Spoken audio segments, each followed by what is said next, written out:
our teaching, our religion is about happiness and joy and goodness. Now, it's not something that is just automatically given to us. It's something, well, it's given to us, but we have to express it and experience and claim it and let it be ours. Ernest Holmes, one of my favorite quotes of his is, "We are born to be happy." That's how it starts. We are born to be happy, to be abundantly supplied with every good thing. Notice he didn't say with everything, with every good thing for us. Sometimes those good things don't feel so good, but that they're good things for our growth and our expression and our evolution. He goes on to say, to have fun in living. And if you notice, most of the people who write about joy and happiness and peace and love talk about the necessity of having a childlike nature, about feeling the sense of play in your life. Joseph Campbell, who I'll talk about in just a minute, he's one of my favorite teachers. Wrote the Heroes of a Thousand Faces, or whatever that is, about the hero's journey. And he was a beautiful teacher, a writer, a philosopher. He studied comparative religion and mythology. He had such a beautiful connection to the truths in life. And he said, anything you have to do, and he said this seriously, anything you have to do, do with a sense of play. Do with a sense of play, like what a gift it is to be alive today. What a gift it is to be able to be living and to experience this. And so he said that sense of play, so have fun in living, to consciously unite with the divine power that is around us and within us. And that's what I'm saying when we have to reach for that invisible and pull that into our life to have greater meaning, understanding, greater joy, to have greater experiences. And then he says we are to grow and expand forever. So we know that life is not a destination. Happiness is not a destination. It's a way of being in this world. It's a way of being, that we choose happiness. Now, happiness doesn't always mean we're laughing and smiling, but we know there's purpose in our life. There's something good that wants to be expressed. In the Science of Mind glossary, in the textbooks, it doesn't talk about happiness per se. It talks about spiritual happiness. And it says spiritual happiness is inner peace. That peace we find from the awareness of God's goodness and the trust in the responsive universe. It was interesting on Friday. We have had guests for 4 days. My granddaughter and one of her moms will be staying with us for the next few weeks on Tuesday, Wednesday, Thursday, and Friday, because Naya's going up to preschool here. So with a person who used to come to our church and our center in San Juan, Miss Lenny. Does anybody remember Miss Lenny? Oh, she's so beautiful. We love her. Anyway, she's going there. So we've been busy this week. There's a lot going on, lots of good things, lots of meetings, a lot of connections. But Friday, I decided I want to take everybody out for a nice afternoon lunch outdoors so we can rest and feel the sunshine. They came home and wanted to go swimming in the community pool. I was a bit of a pill. I said, fine, I'll go. I'm not bringing a bathing suit. I'm going to just watch. I know, I'm sorry. It's the truth. My happiness meter was pretty low. Kirk got his bathing suit, Deanna got hers, Naya got hers. So we went to the beautiful pool, and I sat there, but I didn't realize, because it was my first time there, there's not really a very comfortable place to sit. Ugh. But I did my best. And Deanna goes, Mom, you're going to get in the water. And I said, I don't have a suit. She said, I have an extra suit in the bag that's sitting right next to you. Great. I don't have a clip for my hair. I have a clip in the bag. Fine. So I went in, got changed. Man, I was a pill. I said, all right. Get in the water. And wow, things changed. They changed. But trust in the what did I say? In the responsiveness of the universe. Little Naya, she swims because both of her moms are swimmers, but she hasn't really taken a few swimming lessons, but she was there with her little goggles on, and we got in a triangle, and she would swim underwater and come up, and then she'd do the backstroke and come up, and she'd go to the bottom and come up, but she always knew there was someone there to take her hand. And there's always someone there to take our hand too, but that hand isn't something we can always see. It's something we need to practice. We need to trust. We need to know. You know, psychologists used to think that every person had a set point, a baseline of well-being and happiness. And no matter what happened in their life, they would always return to that set point. That's always the way it would be. There's just certain people that are happier than others. Ernest Holmes didn't believe that. And neither has the psychologists have been learning that we can align our set point, our happiness set point, with greater goodness, with greater interpretation. Here's what Ernest Holmes said. Ernest Holmes taught our experience is shaped by our thoughts and beliefs. And the thoughts and beliefs we consistently hold. This is what we call the general tendency of our thinking. If we think an ugly thought, as Griselda so beautifully talked about, that Kathy wrote about, that we know, that doesn't mean we're going to have ugly experiences if we change them, if we find understanding and meaning. And it's our job to up-level our thinking. And he said, our emotional baseline is not simply inherited. It can be transformed as we align it with spiritual truth, as we practice forgiveness, compassion, love, and trust. We need to practice those things. And this is what the psychologists now believe, is that with intentional thinking, we can change our emotional and our intellectual happiness baseline. How many people here would like to improve and up-level yours a little bit? Okay, you know, we think sometimes in a difficult world that it's harder. But let me tell you, when life is difficult, is the time we can reach deeper and we can find deeper meaning and deeper truths.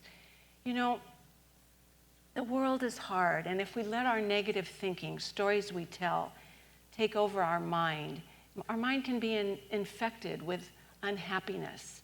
And in that unhappiness, we can repress that creative nature we have to do new and exciting things. That negative thinking can repress our enthusiasm about life. And enthusiasm is an important quality of happiness. Every single day we need to put a little spiritual sweetener in our life and find something to be enthusiastic about. That's why being with children is so fun. Naya was on her skateboard. After we went swimming, after she went to preschool, she wanted to go on her skateboard. So she did that, and Deanna and I were following her. She goes, Mommy, Gammy, I found a secret garden.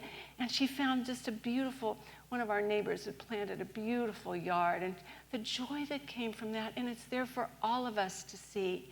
We have to really expand our vision and understanding. But if you think about it, sometimes when the difficult things in life are happening to us, we can get really, really forget that we have happiness within us. And a great lesson, I know I've talked about him many times because Man's Search for Meaning was a book that really changed my life. Viktor Frankl, who survived the Nazi concentration camps. And he came out of that experience, the horrible suffering and experience and losing his family, and he came out of that with a sense of purpose and meaning in his life. And he became a teacher. He remarried after this unimaginable hardship. He remarried and he returned to his life with purpose.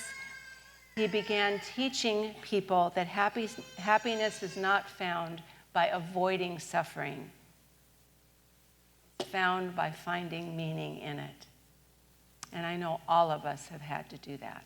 There's not some of us, there's all of us that have had to search for that meaning in difficult things. If you look up there at Maya Angelou, she was a woman who had a very traumatic childhood, yet she ended up becoming a voice of wisdom and joy and hope because she learned from it. We look at Nelson Mandela up there, who was in prison for 27 years, yet he came out of prison with forgiveness and understanding and more purpose in his life than ever. And you think of people with severe physical difficulties. Christopher Reeves, Superman, ended up paralyzed, fully paralyzed, yet he became an advocate for healing and health and hope. And for all of us, it's It's about having that set point. We've established the spiritual practices that we can have a set point in our life that expands us, not limits us. Ernest Holmes talks about 3 spiritual practices. He says they are really mandatory for that inner peace that we talk about, for ultimate happiness. And these 3 practices, number 1, he says, our sense of union with God. God and I are one. Jesus said, seek ye first the kingdom of heaven and all else will be added. When we know our oneness with something greater, that's a spiritual practice that is going to definitely lift up our happiness level, that we are part of something greater. That's number 1. Just, I am one with God. Say that. Now say it with feeling. I am one with God. That's the number 1 thing when you wait. I'm one with that infinite intelligence, with that unlimited potential. Whatever it is you want, a quality of God you want, you express that in your life. And number 2, he said, a belief in immortality. Now, it's very interesting this week. I had a friend call me, and she asked me if I would meet her son, a college student, and I knew him, but I didn't know him well, and he had a class he needed to talk to a spiritual leader about. And I said, sure, I'll come over. So I went over on Wednesday and sat down with him, and I said, hi, and it was a sweet, sweet young man. And I said, what's your class on? And he said, death and dying.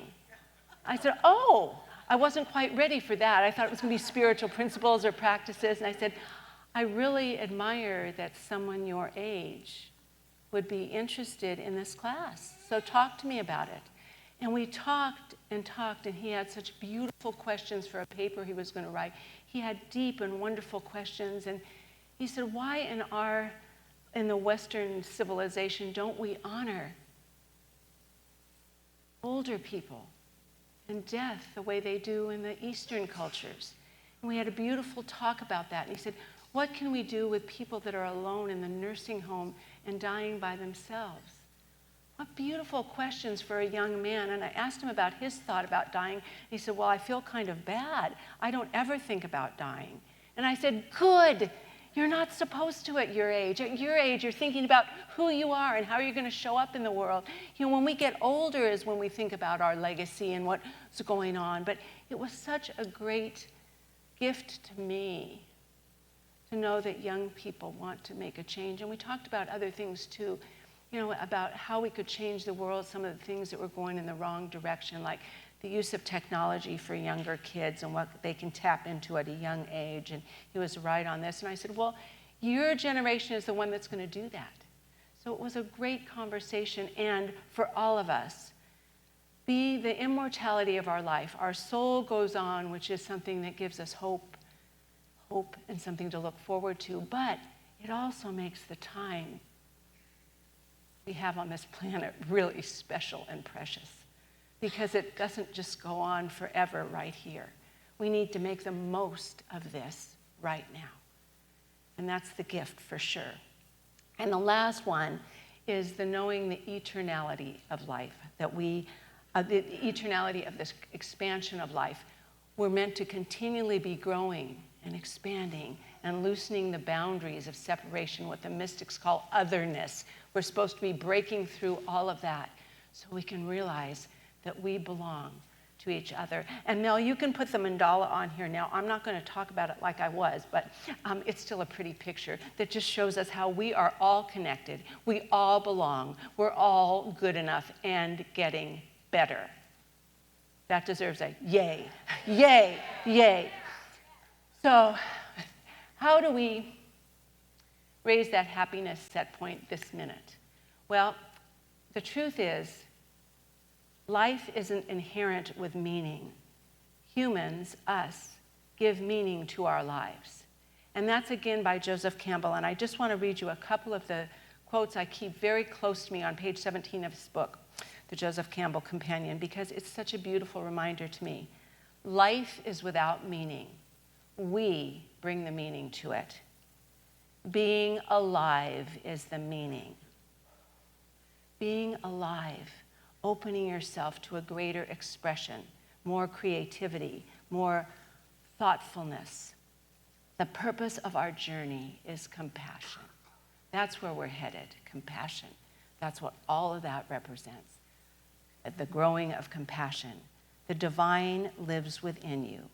Live from your center. And that's where our spiritual practice comes. Live from our center. Now, as I said, enthusiasm is an expression of happiness. So I told you we all should think of something to look forward to. So before we come up for our prayer wall, I'm just going to ask you to just close your eyes. I ask you to unwind yourself, put your feet on the floor, wiggle up a little bit so you're open. Just, it doesn't matter how small. Remember, in the mind of God, there's no sense of size. It doesn't matter how big or little your enthusiasm is. It could be from picking some flowers in the garden. It could be from making a dinner. It could be traveling somewhere. It could be going somewhere. It could be meeting a friend, whatever it is. What gives you enthusiasm right now? What do you have to look forward to when you leave and go home today? Where is your enthusiasm?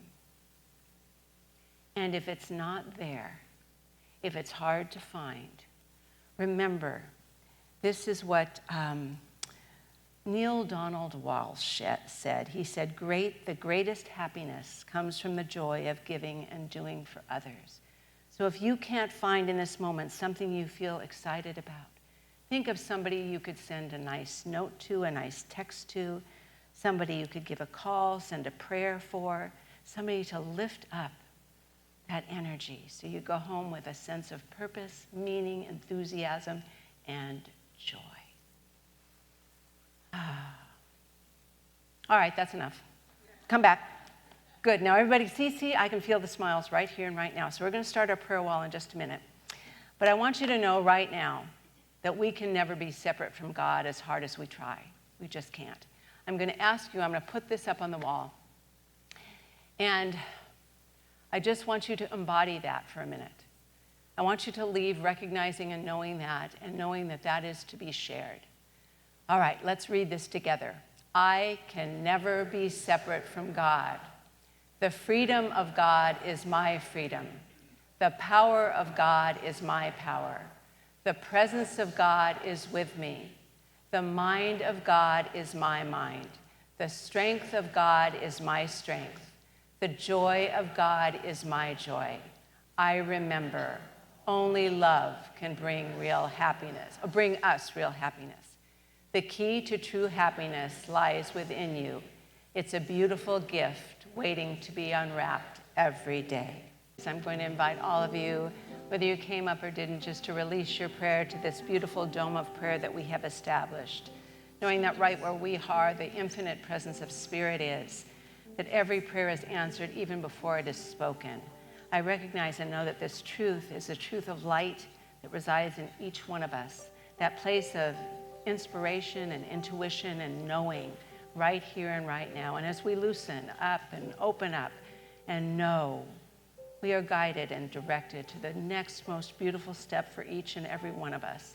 I see that as we allow happiness to fill us, joy to fill us, and we say right now, I love my life. I am alive. I'm alert. I'm enthusiastic. I feel good. I look good. I am good. And so it is. Thank you, God, for all of you. Mwah, mwah, mwah.